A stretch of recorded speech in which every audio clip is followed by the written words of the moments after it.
So we're going to move into talking about the tabernacle, and then we're going to go through a quick overview of Leviticus. So, when I say the tabernacle, that might not sound like the most interesting topic to cover, but because of 20% of Exodus is devoted to discussing the construction of the tabernacle in great detail, it's a central part of the book. So hopefully some of the pictures that I'm going to show will help it be a little more interesting than it otherwise would be.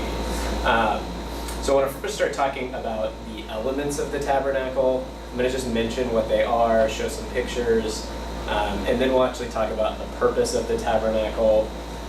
And then I want to talk about how the tabernacle has some similarities with Eden, and then we'll talk about Leviticus and some of the sacrifices. But we'll go over some of these quickly. You'll read it about the sacrificial system, at least in Alexander. So whatever I don't cover in depth, he will in your reading at least. So you can see from this first picture, it's just a brief overview or diagram of the tabernacle. So you can see that it has north, south, east, west, of course. There's an altar when you first enter. You enter it from the east, which we'll talk about in a second.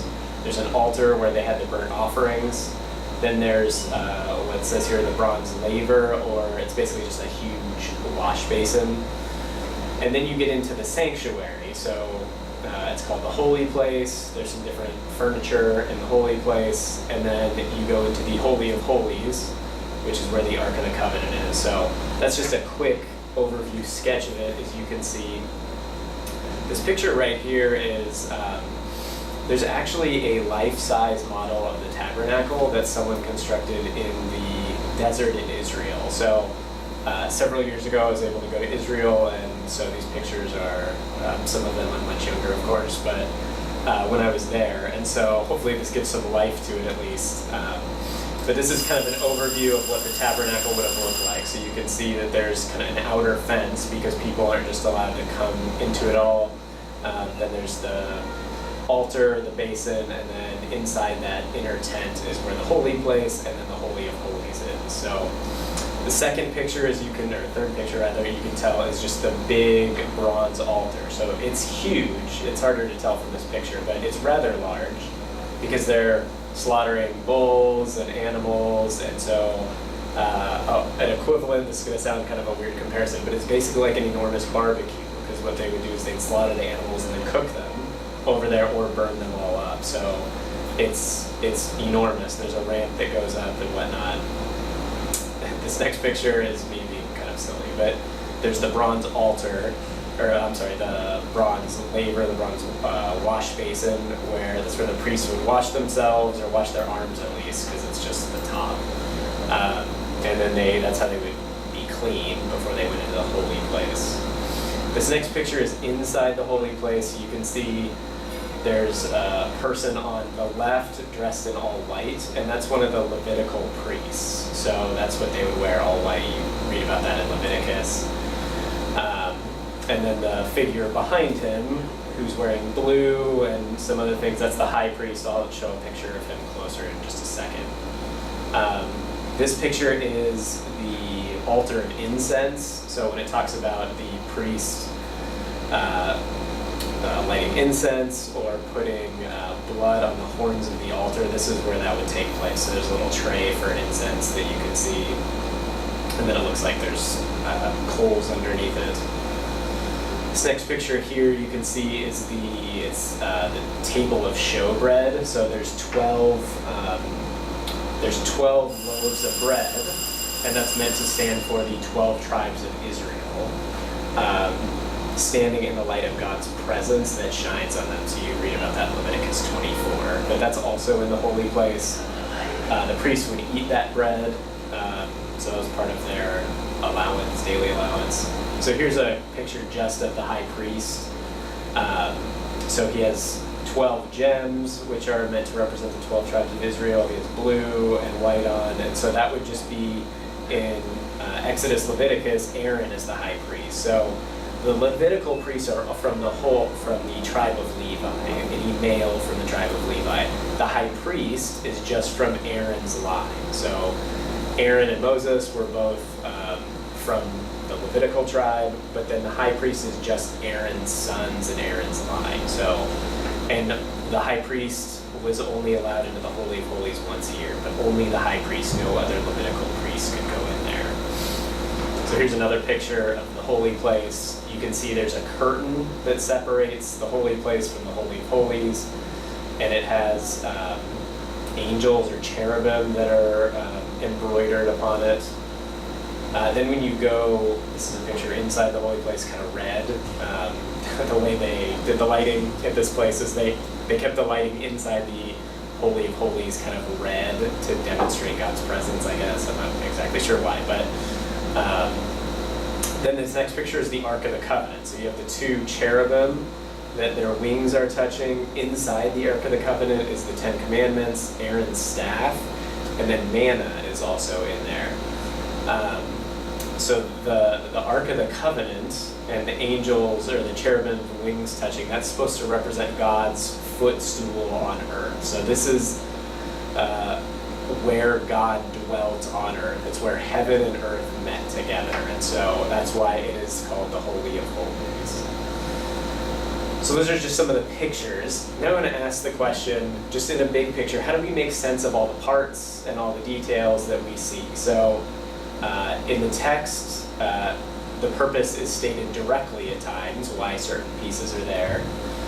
Then when we look at the context of the rest of the Bible, especially Genesis, Exodus, Leviticus, when we read these three books together, we can see some of the reason for some of these details. And then finally, third, the way the text is put together. So the structure of the text itself points us to the meaning of some of these pieces of the tabernacle. So those are generally all things we've talked about before, but you look at what the text says explicitly, you look at the context of the books that have come before it, and then you also look at the structure of the text. So the first place where the purpose is explicitly stated, first, in chapter 25, where the construction or the instructions on the tabernacle begin, it begins with a voluntary offering. So people bring gold to contribute because there's a lot of gold in the tabernacle.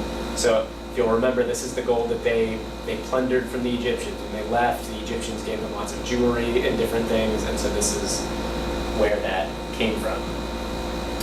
But then in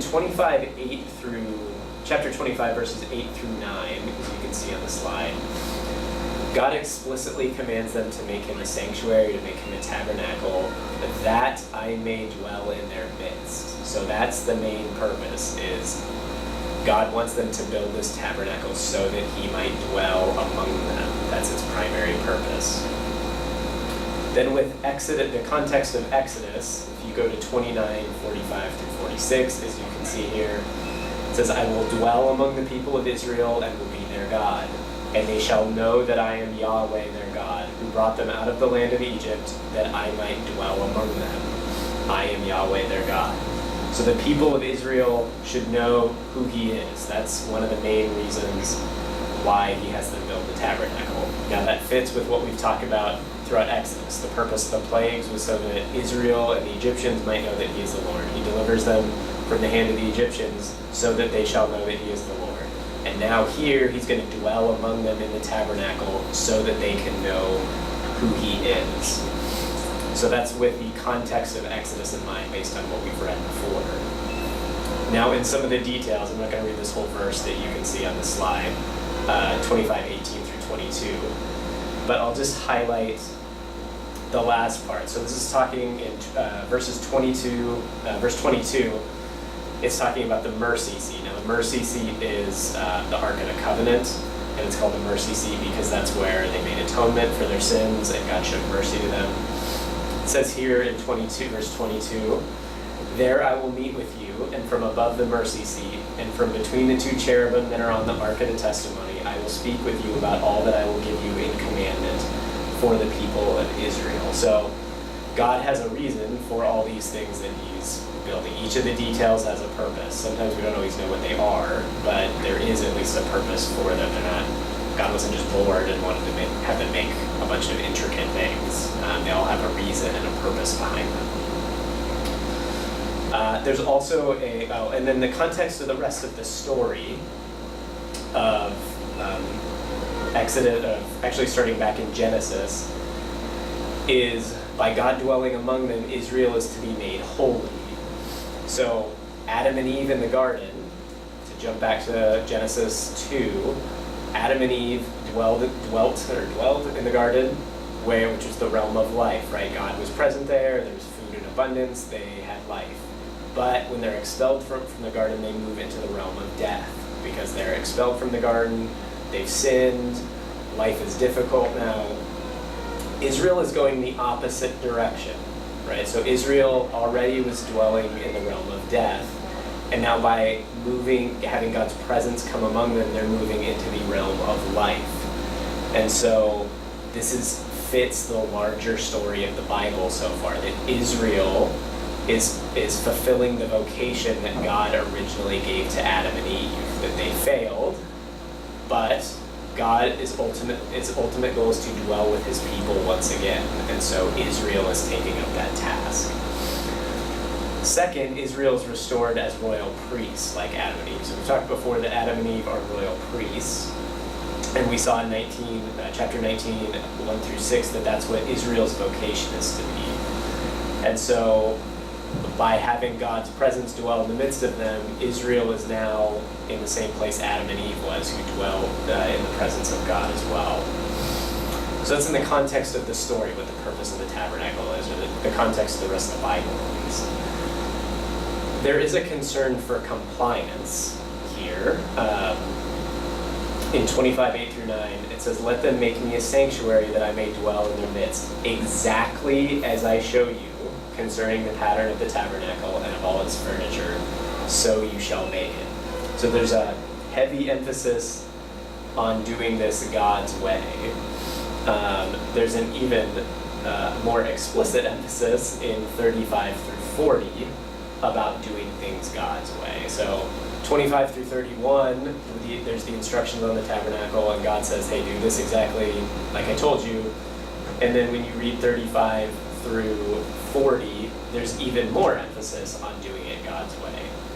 Why would that be? Why would there be a further emphasis on that? Well, you have to remember between 25 and 31, there's 32 through 34, where Israel is not doing things God's way, right? They build the golden calf and they worship it instead against God's instructions. So God is re-emphasizing to them after their sin, hey, make sure you build this tabernacle the way I told you to do that. In Exodus 40, I'll just read, well, if you read 16 through 33, what word or what phrase dominates that? So you pause and read that. The phrase that is repeated throughout this is, so this is the completion of the tabernacle in chapter 40. And there's an emphasis on, it says, as the Lord commanded. So let me give you one example. It says, this Moses did according to all that the Lord commanded, so he did.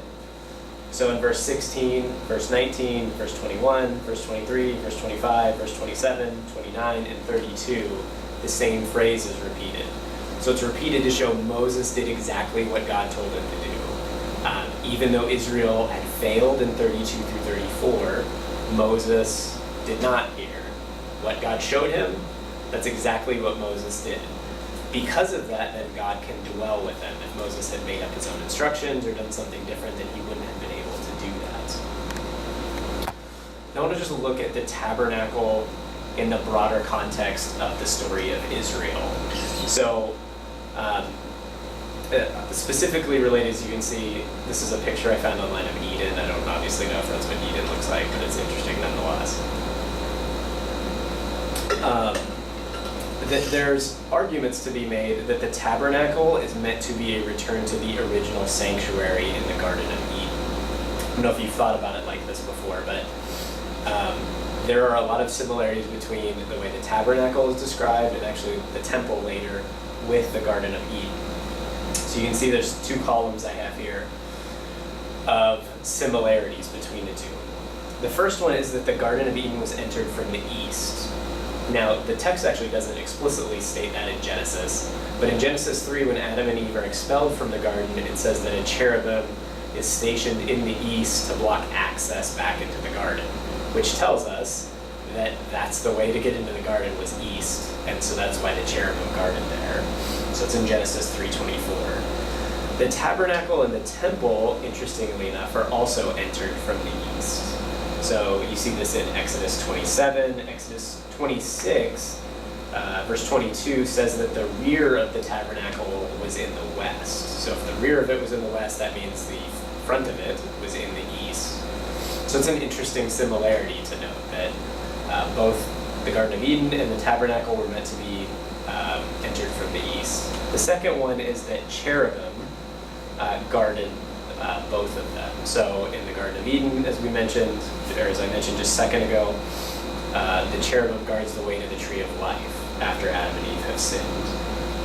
Then, as you saw in the pictures, the cherubim sit on the top of the Ark of the Covenant in one place, and that's in Exodus 25. And then they're also decorated on the curtains, entering into the Holy of Holies, into God's presence in chapter 26. So the cherubim in the tabernacle are meant to guard away what's unclean from entering into the presence of God. So that's why they're on the curtains, and then that's why they're over the Ark of the Covenant. So cherubim guarding both places. The third thing is the tree of life.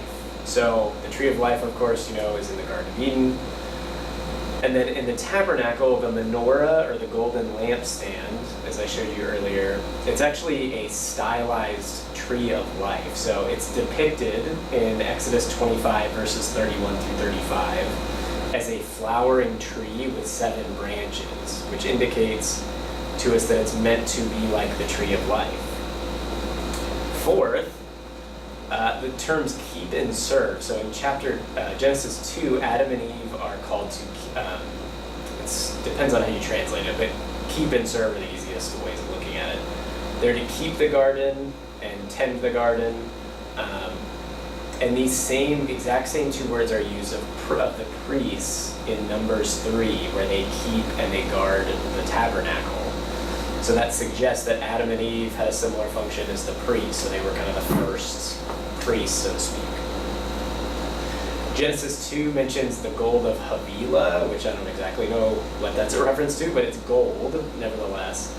And in the tabernacle, most of the furniture is covered in gold. So in Exodus 25, there's 5 different places, I believe, that it's mentioned something is supposed to be plated with gold. 6, there's onyx stone. I don't know how some of your translations might translate it, but onyx is usually how English translations say it. It's a gem.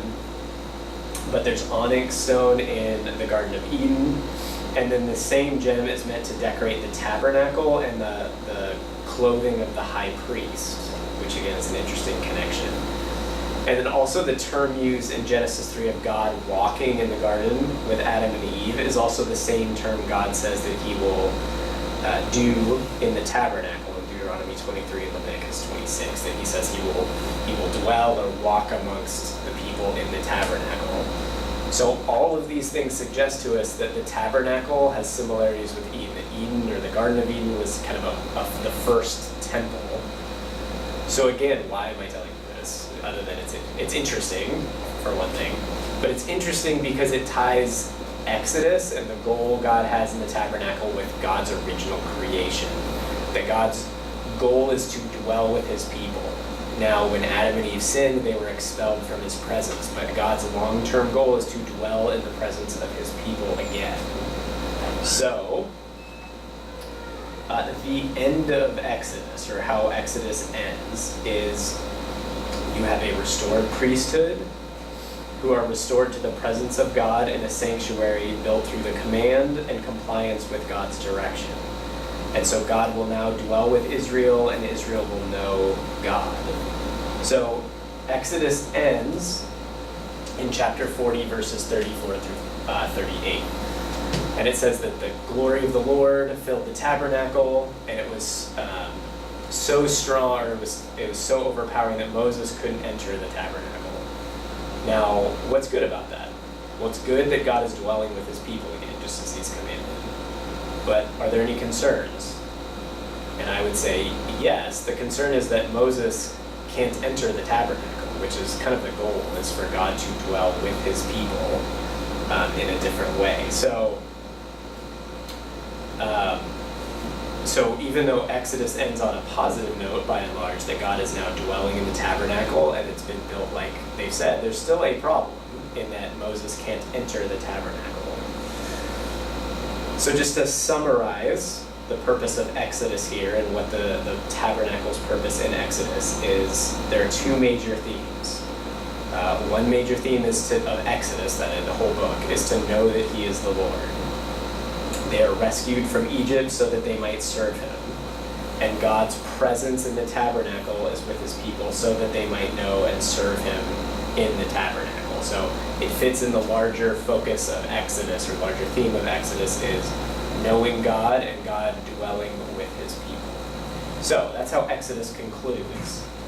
But, as we know, it jumps immediately into Leviticus. So just as Genesis ended and Exodus immediately picks up on it, the same thing happens in Leviticus. So I'm going to make a few comments, a few comments about Leviticus, and then we'll go from there. So the first is that the function of Leviticus, again, I know Leviticus isn't one of the most interesting books for us to read at times, and it can be a challenge, but there's a lot of interesting connections between Genesis, Exodus, and Leviticus. So first, it continues the story of Exodus, as I just mentioned. There's connections with the instructions in Exodus. So God marks out, uses light to mark out times and day. This is actually in Genesis 1, of course. And in Leviticus, God segments holy or specific times for Israel. So Passover, Sabbath, the Feast of First Fruits, the Feast of Weeks. So there are sacred units of time in Leviticus as well. In Genesis, animals are made according to their kind, so God makes different kinds of animals. And in Leviticus, animals are distinguished as part of the ritual diet, the clean and unclean animals. And the priest, just like God distinguishes what is between his creation in Genesis 1, so the priests are also to make distinctions between what is holy, what is common, and what is unclean. So the purpose of Leviticus is it's designed to instruct the Hebrew community in worship, in proper worship, and in living so that they might enjoy the presence and blessing of God. So that's in terms of the one purpose of Leviticus. It's to instruct the Hebrew community in holy worship and holy living so that they might enjoy the presence and blessing of God. But as we've talked about plot, of course, a lot. There's actually plot in Leviticus, if you can believe that. So there's a tension, as I mentioned at the end of Exodus, that Moses can't enter into the presence of God. So the tension, as you can see here, is how will Israel be restored into the glory of the divine presence if Moses can't enter into the tabernacle? And Leviticus 1 through 10 makes a way to overcome that gap between God's presence and the sinfulness of the people. And so the question is, what can bridge that sphere then of sin and death and life? And we see that in Leviticus 1:1, where it says, Yahweh called to Moses. He spoke to him and he said. So God's word is the thing that bridges the gap between sin and life. So you have it here, the structures. You can see the tension, as I mentioned, that Moses can't enter, and then you have instruction in Leviticus 1 through 7, which are offerings that the people are to give as a way for them to approach God. Then in Leviticus 8, there's a consecration of Aaron and his sons. So Moses can't enter. Then in 1 through 7, you have the offerings. The priests facilitate these offerings, as we know.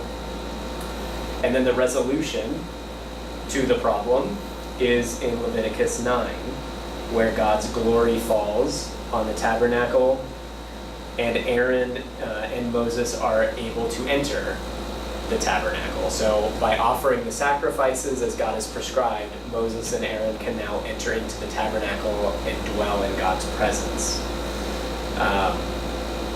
And this is also a corporate experience. So it's for everybody. So you can see on the slide here in Leviticus 9:22 through 24.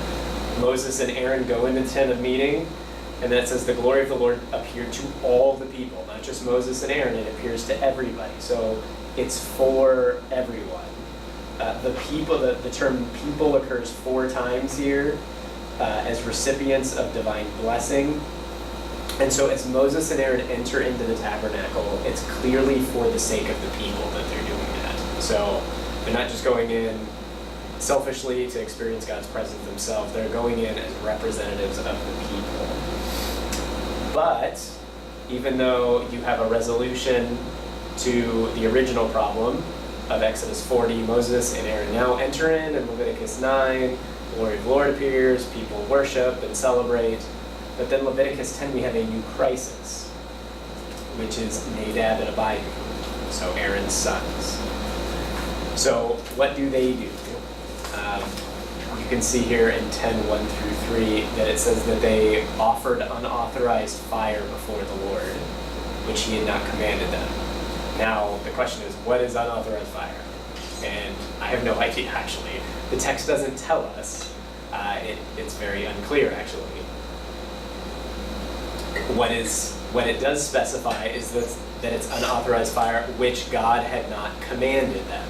So that's the key that the author wants us to take away. Not what is this, but that it's not what God had commanded them. Previously, in chapters 8 and 9, the phrase had been repeated as Yahweh commanded. But here, it says which God had not commanded them. So that stands out to us. And also normally when a sacrifice is made, the fire consumes the sacrifice. But in this case, the sacrifice is made, but the fire consumes Nadab and Abihu, the priests, which is not a good thing. And here, God is not glorified. Earlier in chapter 9, it says that the people shouted in celebration, but here, as you can see at the very end, it says, and Aaron held his peace, so he is silent. So that gives us the idea that God's presence is both a blessing and it's a threat. So it's a blessing in the sense, of course, they want to dwell with God. But God has to be approached on his terms. And that's what Leviticus makes very clear, that you need to follow what God has commanded. You can't just approach God on your own terms. That God's holiness is a danger to sinful people if they approach it differently. So that's a crisis then that's brought up in Leviticus 10, and then the rest of Leviticus kind of answers that. So there's the holiness code, which talks about how to be holy and whatnot. So that answers the crisis that you have in Leviticus 10. I want to just quickly go through sacrifices. I want to go through the basic kind of mechanics of what a sacrifice looks like or how it works. And then we'll talk very briefly about the sacrifices, and that should conclude our time. So the first thing that happens in a sacrifice is there's what's called the presentation rite. This comes from, Morales has a book called Who Shall Ascend the Mountain of the Lord? It's a theology of Leviticus, in case you're interested. So the animal is presented, so a worshiper or someone who's going to offer a sacrifice will present an animal to the priest, and that's supposed to be an unblemished, a clean animal. It's supposed to be a costly sacrifice, and it's supposed to be your best. So you don't give God your leftovers, you're supposed to give God your best here. Then the second part is it's called the hand-leaning rite, where the priest usually puts his hand on the head of the offering, or the worshiper actually usually does this, so that it can make atonement for him. So the animal basically now stands as a vicarious substitute for the worshiper, with the goal of atonement. So it's basically saying this animal is representing me. That's what when you're putting your hands on the animal, that's what you're saying. Then the animal is slaughtered. So in Jewish tradition, the animal, or actually in the law, it says the animal has its throat slit.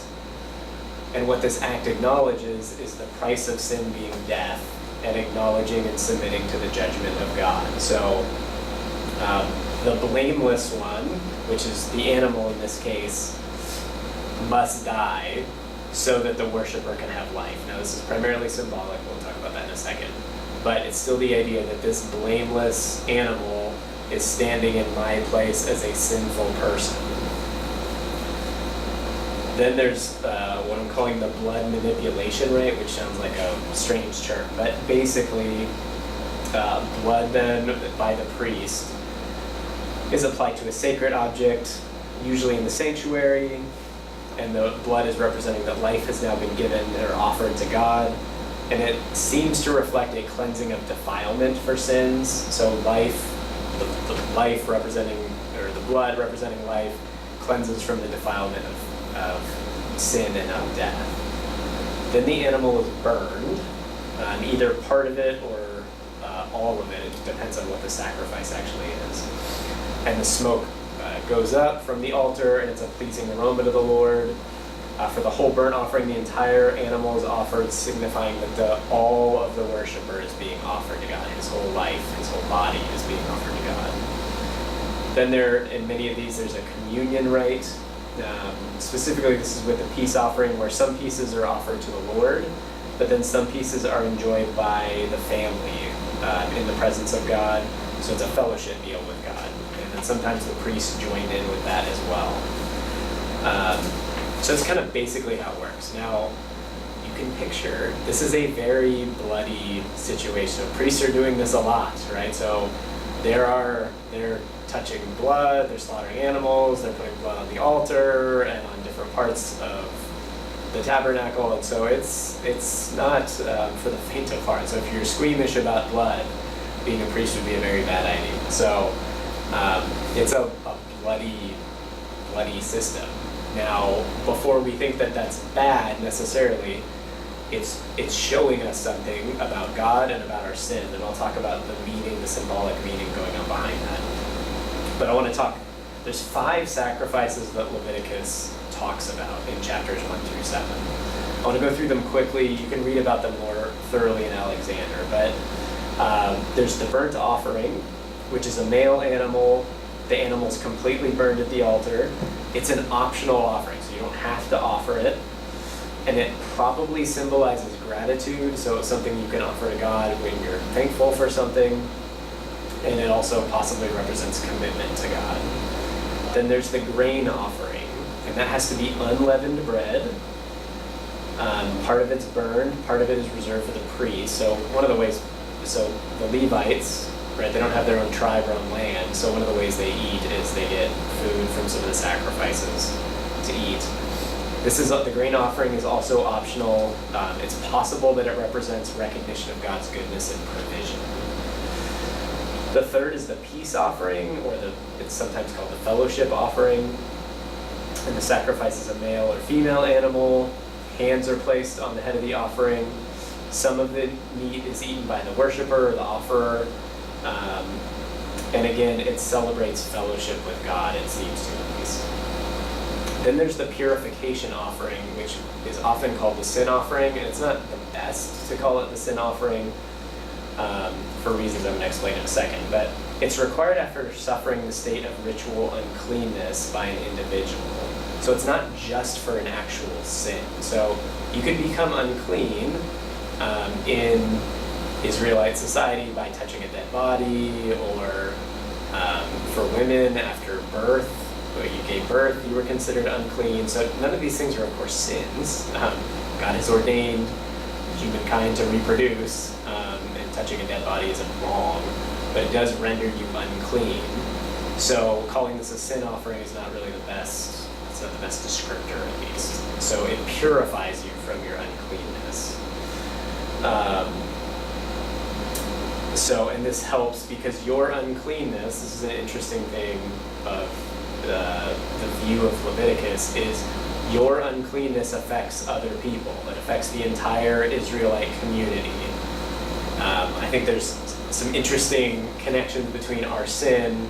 We sometimes think it just is me, and it might affect me and maybe one other person, but sin can affect more people than that. And so this idea of uncleanness or impurity demonstrate this idea that it affects other people as well. So it's necessary to maintain the holiness of the camp so that God's glory could dwell there. The priests ate this offering unless it was their own offering, and it's mandatory. Now, how often it's mandatory, the text doesn't say, but it seems at least once or multiple times a year. Then there's the reparation or guilt offering, which is the last one. This is for primarily sins between humans and other humans, or between people that needed to be repaired. Under Israelite law in Exodus and Leviticus, an offender had to pay the offended party, they had to repay them plus 20%. So for example, if I accidentally killed one of your donkeys, I would have to get you another donkey and then pay you an additional 20% of the value of that. So various offenses cause monetary or measurable damage. And in addition to this, the violation, a sinful one at least, is not just against that other person, but it's a reminder it's also against God. And so because sin is not just between people, but it's also ultimately offense against God, there was a sacrifice that needed to be offered for this. The question that comes up is, was this for unintentional sins only, or intentional sins as well? And it's kind of debated about that. Yeah, it's not very clear. It seems like it's definitely for unintentional sins, but it also is possible that it's for intentional ones.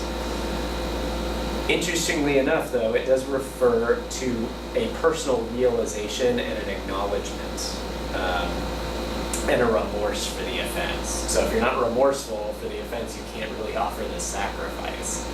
But it does presume that you know right and wrong here. It's also mandatory, and it's also something that's eaten by the priests. This last thing, so just quickly, the meaning of sacrifices. So we've gone in detail about sacrifices and what they're all about and how you do them, which might just make your eyes glaze over, because sometimes it's not super interesting. We're not sure why we don't have to do this anymore, so why do I need to know this? But sacrifices on a fundamental level, they're symbols, right? So sacrificing an animal does not literally take my sin away, and no Israelite would have thought that. But it's a symbol of humility and repentance. That's what they represented. And so the significance of the different sacrifices is symbolic. The sacrifice itself has no intrinsic value to it. So they represent faith and obedience of the participants, and God accepted them as symbols of their faith and affected them in purification. So again, that's why later in the prophets we can read in Isaiah, in Micah, that God said, and Hosea, that God says, I don't desire your sacrifices, which seems weird when you've read Exodus and Leviticus, because it seems very clear that God does want their sacrifices. But God actually says he wants repentant hearts, and that's ultimately what he wants people to show mercy, that's ultimately what he wants. And so that helps us to better understand the carryover into the New Testament. So even though we don't have sacrifices like the Israelites did, the same thing the sacrifices meant are things we should still want as well. They should still mean the same thing, that when we sin, there should be humility, there should be remorse, there should be repentance. And we know that God forgives those sins because of the sacrifice of Jesus. But the same idea is present in Old and New Testaments. So even though it looked very different for the Israelites than it does for us, the idea is still, when we sin, that we want to acknowledge and have remorse for it and repent and turn away from that. And also some of the sacrifices are gratitude to God. And so we want those things as well. We want to verbally express our gratitude to God, but there's also other ways we can do that, through giving and through caring for others. So the same ideas are present in Old and New Testaments, they just often looked differently. What we do now looks differently than they did then. So hopefully that helps you have a better understanding of Leviticus. There's obviously more we could talk about with it, but that's at least a good overview and framework for it as we jump back into the rest of the Pentateuch. So thanks.